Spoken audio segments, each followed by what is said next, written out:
So our next presentation is from Andy Rayner, Chief Technologist at Nevion.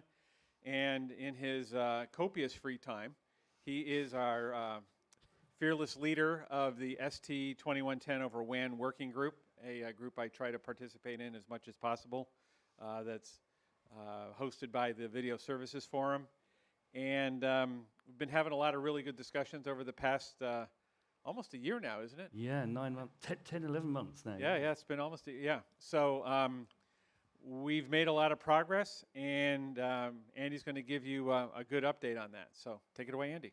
Great, thank you. And before I get going, just want to say, Wes told me off, because the other day I get a bit excited and I move around the stage a bit, and I didn't realize there was such a tight framing here. So if you're watching on the video, apologies if I go off that way or that way, because I get too excited. And if you want to heckle and say, get back or something, you know, then that'll help to remind me. So my journey here could have been very, very quick. I live in Felixstowe, so actually there's almost entirely water between us. One of these days, I think I like to try and just sail almost directly. So at the speed of light in fibre, it was only 1.2 milliseconds to get here, but actually it took me about 5 hours by the time the plane had got held up and everything else. Anyway, so that's where I hail from in the UK, in case you haven't gathered from the accent. Yeah, so we started this activity group last autumn, pretty well immediately after IBC. So we're coming up for our year anniversary. And the title is there very, very straightforwardly.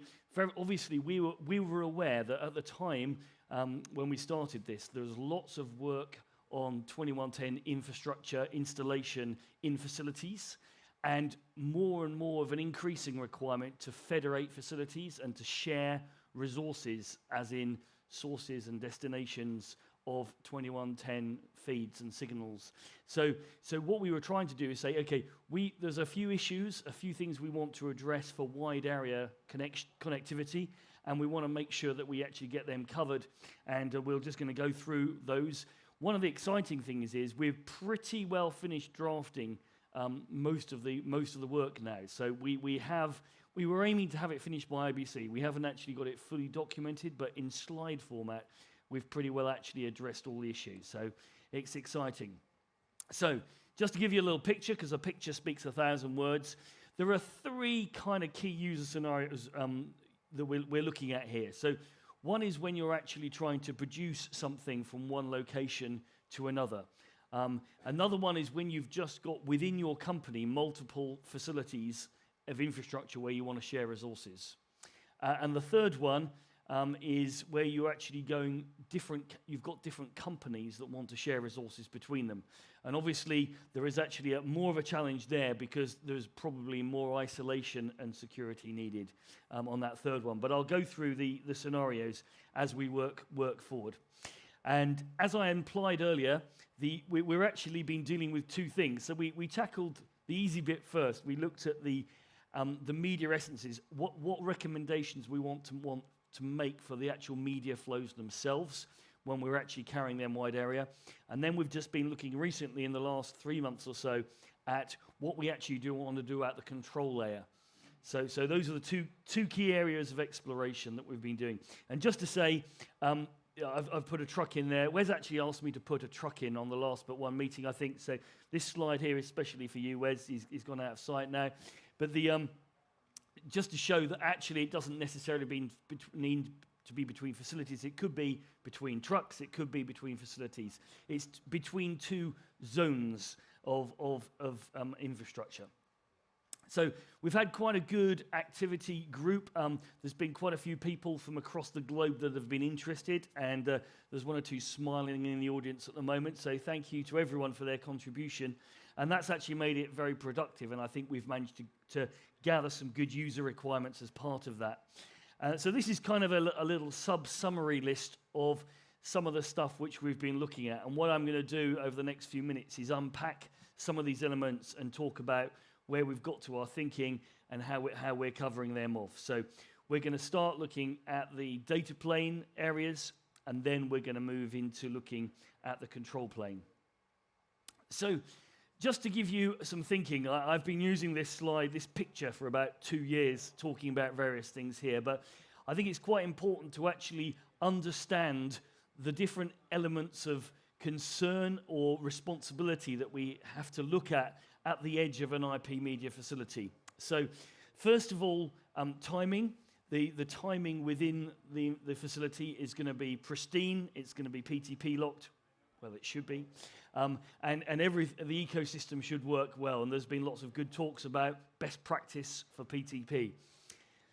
Device discovery and control. So within your facility, you're going to have an infrastructure with an ISO4 registration server. You're going to have all the communication with all of your end media nodes, your sources and destinations, to actually discover and register and control all of that connectivity. But when we go off-net, when we go elsewhere, we need to have some caution about what we do there, and more on that later. Also, within a facility, you'll have your IP addressing scheme. So you'll have had, be it hopefully not done with a spreadsheet, but hopefully done by an automatic device that's abstracting you from the need to worry about IP addresses, but you will have an IP addressing scheme. The other facility will have an IP addressing scheme, and one of the other things we want to do is to make sure that in our federation that we're talking about here, we don't actually screw any of that up. Also, obviously, we're talking about 2110 essence flows, and it may well be that there's essence flows on the other side of this, but it could be that for some reason we're transcapsulating or transcoding into something like 2022-6, so more of a composite format when we're actually going over the wide area network. And then protection termination. By that I mean with almost without fail, I think every facility that I'm aware of that we've been involved in and others have been involved in installing uses 2022-6. So the RTP layer, spatial diversity and spatially emerging, is being used in the facility. But obviously, we tend to use that technology as well as things like FEC for wide area connectivity. So at the edge, we want to reconcile, if you like, and heal the protection from the facility and relaunch it into the wide area network. So those are some of the key thinkings. And just to make it clear what we're talking about, the focus of the activity group has been very, very specifically looking at that point on the right there, which is kind of post-gateway, the WAN side of the gateway.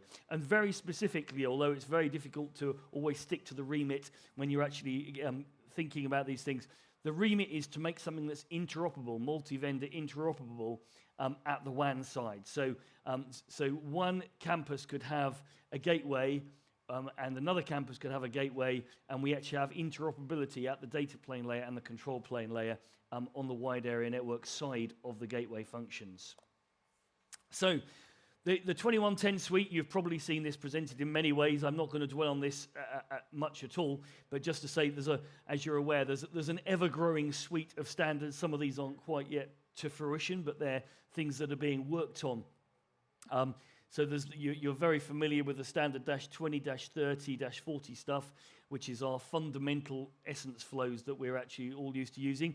I've put down there in the middle, which compressed video -22, which actually, interestingly, although I didn't see the need for it a year ago, now we've actually done our first deployment on a big pan-European network where we were actually using -22 to carry JPEG XS, and we're using that massively for facility interconnect of 2110 essences. So that's actually coming to big use in this. So this is ever growing and being incredibly useful. So on to the specifics of protecting the data plane. We're going to start with a really easy one because 2022-7 was actually modified and revised last year to apply it to 2110 essence flows. So that's a given. We can use our RTP layer, spatial diversity and merging to actually protect and heal all of the essence flows using 2022-7. Then FEC. So there is no FEC currently defined for the 2110 suite because obviously they were designed for campus. So what we've done is we've said, okay, they're all RTP flows that we know and love. So what we've recommended is a constrained version of the 2022-5 specification to use for FEC. And basically what we're doing is we're restricting the length and depth of the FEC matrix just to keep the latency low, because when we're going between facilities for meshed or distributed production, the one thing we need to do is to make sure it stays as low latency as possible. So a constrained 2022-5 is what we've defined for FEC. So far, so good. Then comes trunking. So this is obviously optional, but it's something that we feel is quite important for a number of reasons. One, actually, we don't necessarily want the service provider that's providing the interconnect to have to handle maybe 200 individual essence flows and actually be responsible for routing them, possibly in different directions, etc., through wide area connectivity. So being able to aggregate a lot of the essences that are going from one location to another at the edge of a facility and effectively trunk them to the other facility is actually of value. Another key issue is the different bit rates of these streams means that things like FEC protection would take very different latencies to process if we actually handle them natively. So to use the example, obviously the 2110-20, we're looking at somewhere between 1 and 10 gigabits per second of an essence flow. So that's going to be damn fast, however we protect it. But if we look down to these audios, if we had individual mono flows, we might be sub 1 megabit per second. And some of the ancillary data flows, may be 100 kilobits per second of data rate. So if we were actually trying to individually protect these with FEC on the wide area network, these would take just a massive amount of time with relation to this to actually propagate. So, and I always have to say this very carefully, if we FEC the trunk rather than the individual essences, then we can leverage the benefit of applying FEC to a high data rate flow, which means the actual latency incurred is very, very negligible, and we're applying the same latency to all of the flows. So getting a little bit techie, this presentation isn't too techie, but if you want more techie slides, come and see me afterwards, we can do this with you. But just want to show you what we're actually looking at with respect to the encapsulation of the trunk. So there was a couple of prerequisites that we kind of got to within the discussions in the group. The main one was that we want to be able to apply the same protection toolkit that we're enjoying with the essences. We want to be able to apply the same protection toolkit to the trunk. So the trunk needs to look like RTP from the outside. It needs to look like a high rate RTP flow. So the actual, the one we're working with here is this third one down. So we're using GRE, which is a generic wrapper that allows you to actually carry IP or Ethernet or other data types. So there's a generic GRE header, and then we're basically applying another RTP layer on top of that, which actually means that we can apply the 2022-5, we can apply the 2022-7 to this at the trunk layer, and we don't have to redevelop any protection mechanisms. So all we have to do is a very straightforward header to put on that. It's just the reason I've put the one at the bottom there is to show you that we can actually, if you wanted to, you can actually do that for Ethernet as well as IP. The GRE allows you to do that, and it allows you to do other custom types as well. So it's and GRE is something that's already defined. The RTP header is already defined. So we're not creating anything new. We're just adding those two headers together. And I've got some more slides which I haven't included in this pack, which actually show that in some more detail. And in the draft document, which we're hopefully going to be getting out very short, that will all be contained in there. There is a question in terms of 2022-7 as to whether you want to actually RTP merge the whole trunk, or whether you want to RTP merge the individual essences. For the FEC, you definitely want to apply FEC to the whole trunk because of the latency issues, and you can do that as a holistic operation. This is showing kind of a dual path concept here that you'll be using 2022-7 for. The only reason you may want to apply 2022-7 at the essence layer rather than at the trunk layer is that of equipment resilience.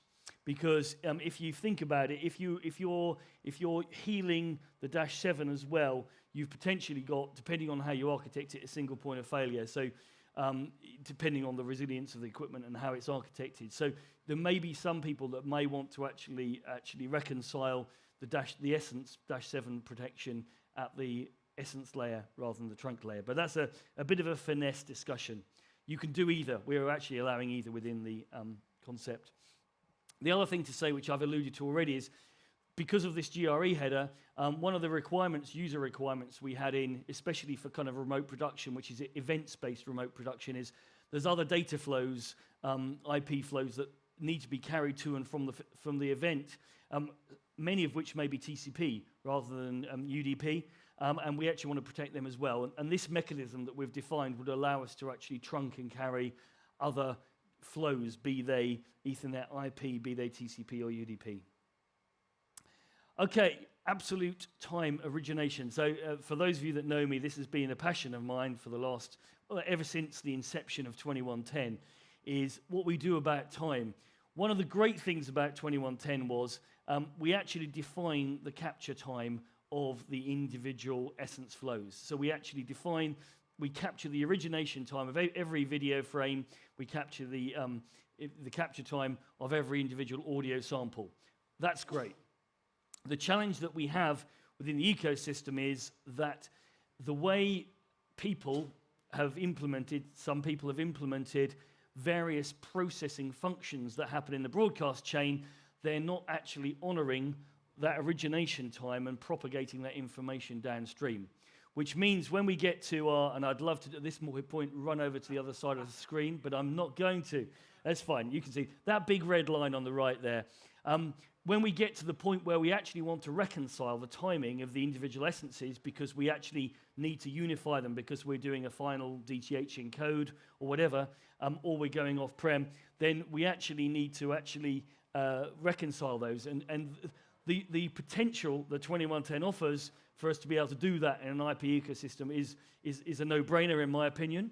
But unfortunately, lots of systems don't honor that. However, the good news is that the revision of 2110, the one-year revision that we're actually been working on, actually provides two different ways of us actually doing this reconciliation, neither of which existed in the original -10 that we worked on. And the most important one, which we've been actually implementing on some of our things like our XS transcoding, is actually, we actually effectively propagate the origination time on the timestamps of the egress of the equipment. So when we do some processing, we make sure that frame N has the same timestamp that it originated with. That means reconciliation at any point downstream is important. The reason why I raise this specifically for this is we've actually come up with a couple of recommendations as part of the carrying over WAN. There are two mandates on the end there. There's two things you have to do if we're going off campus for a 2110 over WAN. You either need to reconcile the timing so they are aligned before we go into the wide area network. So you actually know that all of the essence flows are absolutely aligned. Obviously, if you're transcoding into something like 2022-6, then you have to do that anyway. There have been some use cases where people have said, I don't want to add unnecessary latency to an individual essence flow because I may want to leverage the benefit of that. You know, I don't want to add buffering and compensate there because I may need to leverage that in the other facility. I know I've got to do other stuff with that flow. So the minimum mandate that we've specified is that the relative timestamps of the media essences reflect the time differentials. So at least at the far end, you've got the information for you to allow you to recover the differential timing between the essence flows.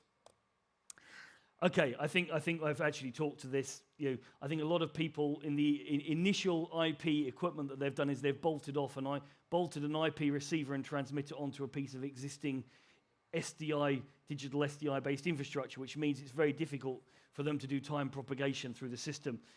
The kind of architecture we've been working on is like this, where you actually track the time of the frames through your processing that you're doing. Anyway, I think we've covered that. Okay, compression. So we've basically specified two things which we think are going to be pretty useful here. TRO1 is obviously it's a VSF, an existing VSF technical recommendation, and as of 2018, there's an ultra low latency version that gets you sub-frame latency.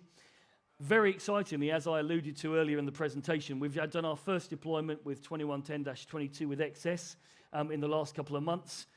Going live, and that's sub-millisecond compression, which means actually when you're doing WAN transit, you know, the compression time is then negligible because all you're really in, you know, the dominant thing is the actual propagation time of the actual flows over the fiber. So compression options. Okay, now we're getting to the control bit. So this is where we've done the more recent discussions, and this is where we've had some little bits of fun. So the key thing, I think, the key principle that we've actually started with is and this has been definitely user insistences from people contributing, is that each facility, be it a campus or a truck or whatever, needs to be able to work fully on its own autonomously with its own ISO 4 registration server, and everything needs to work in that ecosystem. So each facility or entity or zone needs to work autonomously with the control layer that it's got. However, we have this federation requirement. So equally, we actually want to share resources between one facility and another.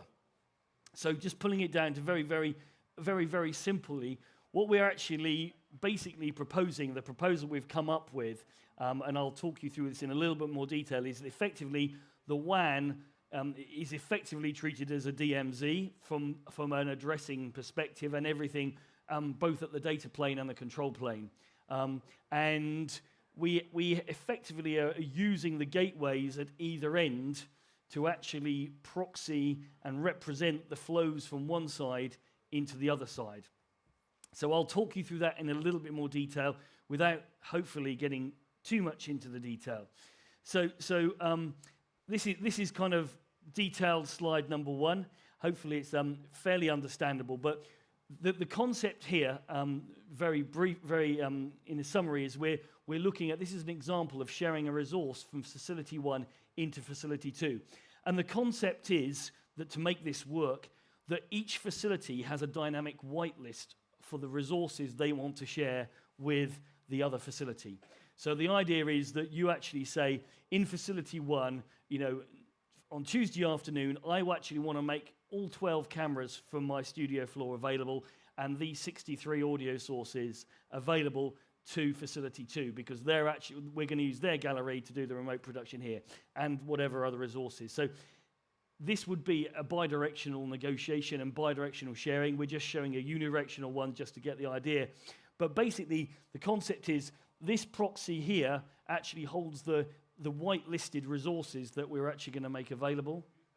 Use the mouse. Okay, sorry. Yeah, I'm getting too excited again. Okay, so this actually queries and gets from the registry the resources that we're actually going to make available.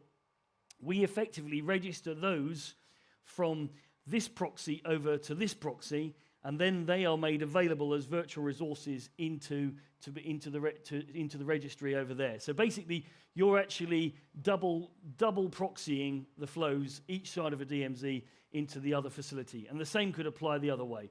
There's lots and lots of detail that goes underneath that, which is not appropriate to go into now. But that's the very basic principle. We have 2 layers of abstraction, and in the DMZ, if you like, the address translation that we're doing to the media essences has to happen to things like the SDPs, etc., that are created that are related to those flows as well. WAN considerations, I've just mentioned address translation. So address translation is a key thing, because you need to have agreeable addressing schemes that, in the DMZ territory, if you like. The other key thing is authentication, and there's still 1 or 2 discussions going on as to whether we have pre-shared keys or what level of authentication discovery we're going to allow. So there's a couple of things we need to tidy up there, so I'm not going to actually talk through that in too much detail. The other thing that has to exist is the control. So we've talked about registering and making those whitelisted resources available to the other facility. This is about the control coming the other way. So, and again, there's some more detail on this which we can share with you if you're interested in. I've kind of taken all the textual description away so I can just talk to the slide. But basically, we're looking from right to left now here. So basically, the user, the controller in facility 2, wants to actually create that connection. So we actually have effectively got 3 concatenated virtual connections that are happening to get my physical sender from the left-hand side of the screen. Wes is waving at me again, hi. To actually allow us to create these effectively virtual connections to actually allow that resource to be used in facility 2. So basically, 2 layers of abstraction between this DMZ, and that allows us to actually make use of these whitelisted resources, which again could be dynamically whitelisted, that each facility is sharing with other facilities across those layers. That's all of the in-depth detail.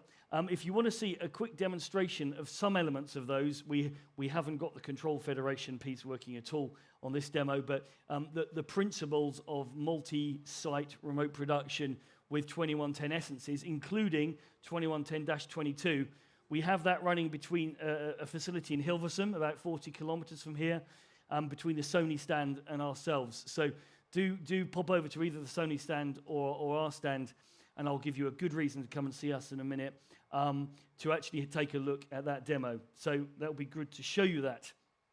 So in summary, we've pretty well drafted most of the stuff we think we need ready for to actually release a draft for comment of this 2110/WAN, which addresses both the data plane and the control plane, and how we can securely hand that data off between facilities and have dynamic shared production between even different companies in a secure and prompt manner.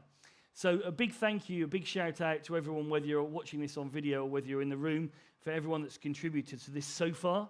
There's still time for final input, although I'm hoping we're going to wrap it up in the next couple of months and actually get the draft out.